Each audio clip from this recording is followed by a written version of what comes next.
Maltiečių apsilankimas pas vienišą senolį tai ne tik sriuba, tai kalba, kuri sako, tu mums rūpi, tu ne vienas. Taip apie savo ilgametę savanorystės patirtį mums Marijampolėje kalbėjo maltietė Gertrūda, jai pačiai 79. Jie visi turbūt manęs laukia, kadangi aš prie jų pripratau, jie prie manęs. Tikrai žinau, kad jie laukia manęs. Ir tuo iškart įsitikinome atėję pas Zigmą. Labas, Zigmutė. Jam dar tik 70. Jis nebevaikšto, lauke nebuvo 5 metus, sveria beveik 200 kilogramų. Kai reikia į ligoninę, atvyksta gaisrininkai, kad 4 stiprūs vyrai išneštų jį iš šio kambario bendrabutyje. Bet ne tai skaudžiausia. Vienas visai vien. Antra pusė vienatvė. Tai ne metafora, tai skaudi tiesa. Zigmas sako, kad vienatvė yra jo antroji pusė, su kuria jis gyvena, nes savo žmoną Zigmas palaidojo prieš 16 metų, dukrą pernai. Jo pensija tai 400 eurų ir ją visą išleidžia vaistams. Va, žiūrėkit, dėžės vaistų.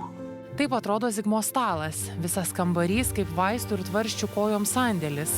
O ką tuomet valgyti? Iš ko susimokėti už šį kambarį bendrabutyje?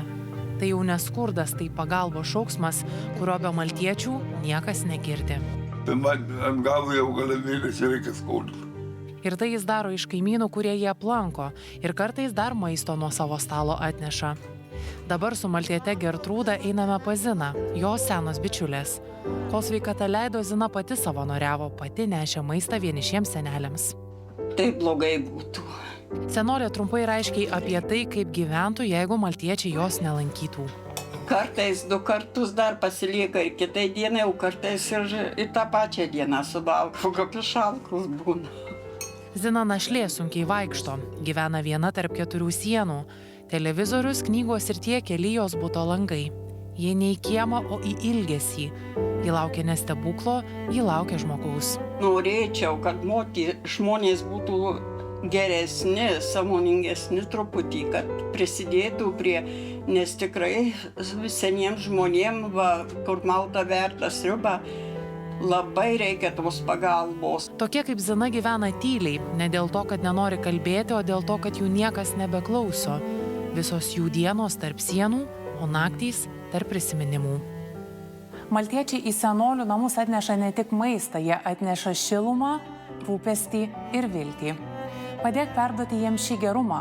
Paaukok gerumo sriubą jau dabar, kad ne viena širdis neliktų vieniša.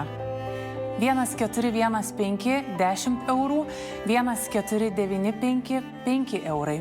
Jeigu galite paaukoti didesnę sumą arba remti reguliariai, informaciją galite rasti maltiečiusriuba.lt.